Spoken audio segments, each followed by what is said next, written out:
Ушул жалгоо кезинде достор, куш кесиптер силердин ушул баштаган иш чараңыздар ийгиликтүү болсун, өзүңүздөр аман эсен болуңуздар, эл соолук болуңуздар.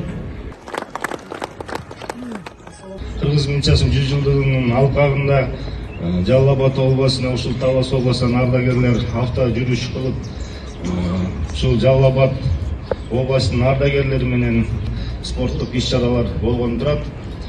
Таластан чыкканда бир кичинекей пелегибиз бар эле, ошону биз Капар Үсеновичке тапшырып койгонго уруксат этиңиздер.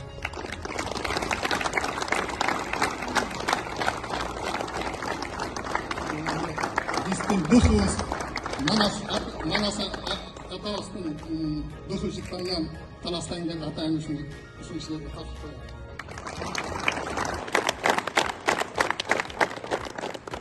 Ушундай спорттук иш-чара өткөрүп, бул дагы бир чоң нерсе.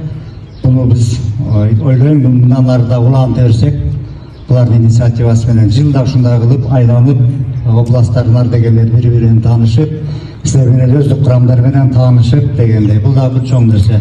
Кебиме кулак салчы кайрылды кыргыз балаң.